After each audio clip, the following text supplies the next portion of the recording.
Bonjour Rose, bonjour Astrid. Bonjour. Donc là, nous passons sur la catégorie senior fille.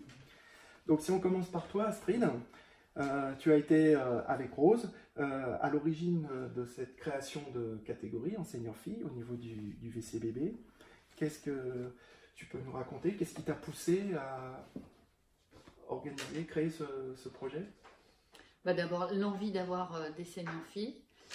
L'envie de retrouver toutes les jeunes filles qu'on a eues dans le passé, qui continuaient à venir au VCBB et à s'entraîner même parfois avec les garçons. Et puis on est allé voir un match avec Rose et Aurore de Justine, ma fille. Et je crois que ce jour-là, on a vraiment eu le déclic toutes les trois et on s'est dit, bon là, il faut vraiment qu'on fasse quelque chose au VCBB, c'est important.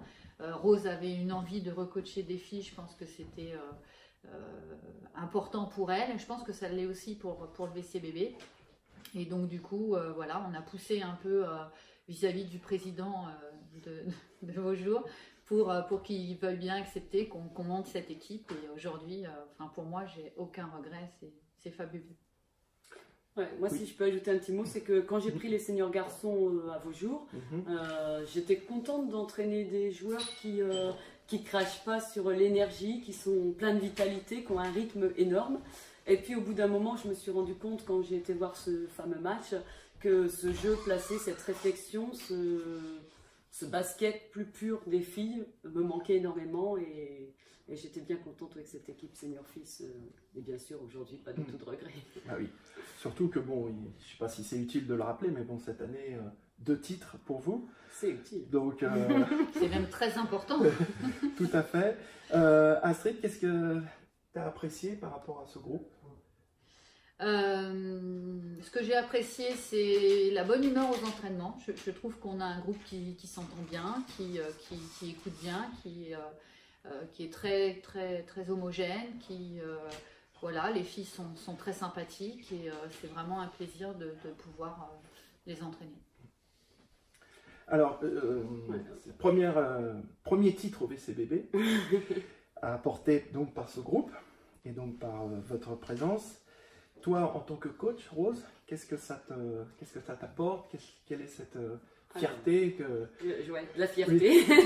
Justement, c'est pas du tout modeste, mais je suis bien fière que ce premier titre au VCBB soit rapporté par moi en tant que coach, même si c'est pas moi qui l'ai gagné sur le terrain, comme le dit souvent Laurent, c'est pas les coachs qui font le boulot, ce sont les joueuses, mais je nous sens complètement impliqués dans cette équipe et oui, je suis vraiment fière de ces 2 titres. J'avais un peu frôlé ça avec les U20 il y a quelques années, mais on n'avait été que vice-champion. Et là, c'est bon, on est tout en haut et ça fait vraiment un gros plaisir. Alors maintenant, si on rentre un petit peu plus dans le détail, par rapport à ce groupe, Astrid, qu'est-ce que tu peux nous parler un petit peu du groupe, des 2e années? Enfin là en senior fille, il n'y a pas de 2e année, mais c'est des filles qui viennent... Alors on a eu cette année la chance et le bonheur aussi d'avoir des joueuses qui viennent de l'extérieur, qui ont voulu tester avec nous, puisque les seniors filles, ça fait quand même 2 ans que l'équipe existe. Donc on a eu deux nouvelles joueuses, je crois, qui sont arrivées.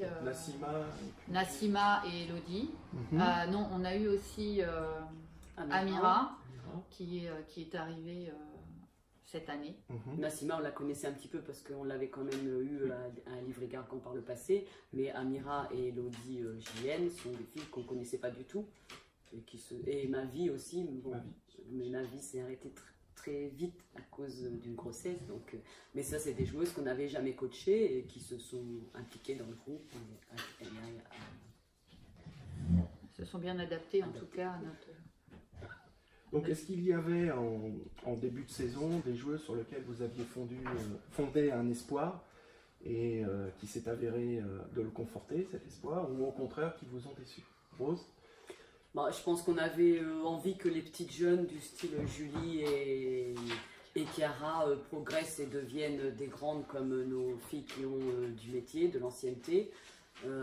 Ça, je pense que c'est bien. Chiara a réagi assez vite dans la saison, donc on a pu voir ses gros progrès sur les derniers matchs.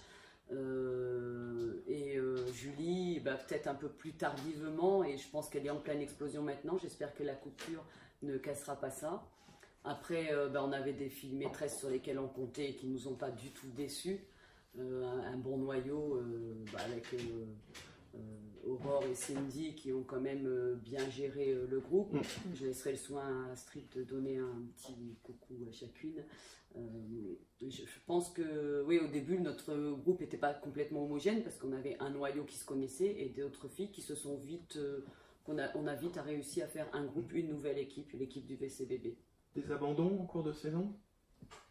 Alors on a eu un abandon ou pas, on ne sait pas. Amira a cessé de venir, mais visiblement elle va revenir, donc c'est plus parce qu'elle avait des soucis. Ce qui serait une bonne chose. Voilà, on a eu 2 congés maternité. Hein. On a eu le congé maternité donc de Mavis, ce que disait tout à l'heure Rose, et également de Émilie qui a commencé la saison avec nous, mais qui a effectivement aussi rapidement arrêté. Donc au niveau, on n'a pas eu d'abandon au-delà de ça, si ce n'est Maïven qui a cessé de venir et qui a voilà, Maïven est un tempérament assez comment je dirais, rouge et voilà, elle a pris une décision qui, je pense, elle doit la regretter parce qu'elle vient nous voir au match, donc je pense qu'elle n'est pas fâchée vis-à-vis de nous, mais j'espère qu'elle reviendra. Voilà, c'est peut-être pas définitif. Voilà. Donc après, on a aussi Megan qui est partie en Australie au milieu de saison sur une blessure et pour un choix professionnel ou choix de vie qui reviendra certainement, qui était quand même importante dans le jeu parce que c'était sur elle qu'on lançait le maximum de contre-attaques. Mais comme le dit souvent Astrid, Dorian a pris la place de Megan qui était ouverte et qu'il fallait saisir. Et je pense que là, Dorian, après le départ de Megan, nous a offert le jeu qu'on attendait d'elle et dont on avait besoin. Votre fil rouge sur le terrain, Rose? Avant de passer au fil rouge, je voudrais juste dire il y a des filles qu'on n'a pas citées parce qu'on n'avait pas quelque chose de très particulier à dire, sinon qu'elles étaient elles ont toujours donné ce qu'on attendait d'elles. Elodie, bien sûr, qui était déjà là l'année dernière, mais qui est très importante dans notre groupe, Elodie Vignocan. Et Nassima qui nous a rejoint cette année, qui est pour nous une ancienne joueuse de notre groupe, mais qui n'était quand même pas au VCBB l'année dernière. Donc qui a vraiment joué tout à fait le jeu qu'on attendait. Et Tiffaine qui est venue parfois nous donner un coup de main, qui a été très utile et à la hauteur de ce qu'on attendait aussi. J'espère qu'on n'a pas oublié quelqu'un en disant quelques noms, mais toutes les filles ont été importantes de toute façon.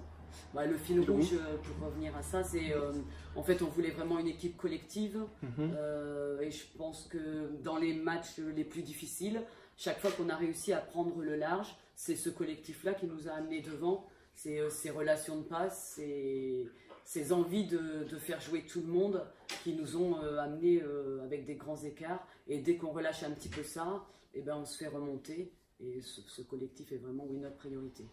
C'est ce qu'on a vu un petit peu sur certains matchs où, par exemple, la demi-finale de la Coupe, on arrive à avoir un bon écart et après on a tendance à se faire peur sur la fin. Avec des actions de jeu où il peut y avoir 3-4 filles qui touchent la balle à une rapidité époustouflante et ça c'est un régal.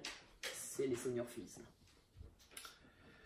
Et quelle a été l'assiduité des filles aux entraînements, par exemple? Pas suffisante à mon goût. D'ailleurs, je l'ai rappelé à la fin d'un match qu'on a perdu. Alors la plupart sont des moments quand même. La plupart sont des moments, mais ce que je regrette, c'est d'abord quand la non-réponse, quand on leur dit qu'il n'y a pas d'entraînement, enfin qu'il y a des entraînements et qu'elles ne viennent pas, et je trouve que c'est pas normal qu'elles ne préviennent pas quand elles ne viennent pas. Je pense que tous les entraînements sont importants, surtout si on a un objectif de monter en région, et c'est l'objectif du VCBB. Donc je trouve que c'est dommage que ces filles ne soient pas aussi assidues. Les entraînements sont le mardi soir à partir de 21h. Donc je sais qu'effectivement certaines sont mamans et que c'est compliqué de faire garder les enfants, mais quand elles sont venues s'inscrire au VCBB, les horaires et les jours d'entraînement, elles les connaissaient. Et le jeudi, donc à partir de 20h30, donc on a un petit peu plus de filles le jeudi, alors parce qu'on s'entraîne contre nous, puisque le mardi soir, on partage l'entraînement avec les seniors garçons. Donc est-ce que c'est pour ça que certaines filles ne viennent pas, ou est-ce que c'est vraiment un sujet personnel? Je ne sais pas. Alors justement, sur cet entraînement du mardi soir, Rose, donc vu le nombre de créneaux qu'on a disponibles en soirée, on avait choisi de prendre l'option garçon-fille le mardi soir. Qu'est-ce que tu peux nous dire un petit mot là-dessus? Moi, je pense que cette mixité a peut-être freiné certaines joueuses. En tout cas, c'est ce qu'elles nous ont dit il y a peu de temps. Bon, ça aurait peut-être été bien qu'on en parle avant pour essayer d'aménager quelque chose. On aurait toujours un entraînement mixte, mais peut-être plus regrouper les filles dans certaines actions. Je pense qu'on pouvait le faire. Bon. Maintenant, pour moi, c'est une réussite. Je pense que physiquement, il y a 2 ans, quand on a commencé cette équipe, on était quand même un peu à bout de souffle et qu'en 2 ans, on est capable d'aller plus vite que des équipes de jeunes, de donner vraiment du rythme au match. Et si on s'était pas entraîné avec les garçons, je pense réellement qu'on n'y serait pas arrivé. Donc, pour moi, c'est un point positif quand même. D'accord. Sinon, dans la vie du club, est-ce que certaines filles se sont impliquées en dehors des entraînements et de venir à leur rencontre du week-end? Alors pour moi, les filles qui se sont impliquées, c'est les filles qui sont tout le temps là aux entraînements. Donc on n'a que 4 filles qui sont tout le temps présentes aux entraînements et qui ont, je pense, participé pour moi à la vie du club, c'est-à-dire tenir des tables, arbitrer. Voilà, ça s'amuse. Voilà, c'est même au niveau, oui, supporter, ne serait-ce que les seniors garçons. Mais bon, les seniors garçons ne sont pas plus venus encourager les filles. Donc voilà, je pense que c'est donnant-donnant. D'accord. En conclusion, l'année dernière, j'avais mis qu'on était sur un petit nuage. Mais en fait, on est resté sur notre petit nuage, malgré quelques petites déceptions dues à la fréquentation aux entraînements et peut-être à certains temps de jeu. Je pense que c'est quand même que du bonheur globalement. Ouais. Je pense que oui, on doit rester aussi sur le positif. Et le positif, c'est que les filles ont été au bout de leurs rêves et au bout de ce qu'on attendait d'elles. Et franchement, c'est que du bonheur. J'espère qu'on vivra d'autres années comme celle-ci. Les 2 titres sont là pour le prouver. Merci mesdames. Merci. En dessous. C'est le rouge du milieu.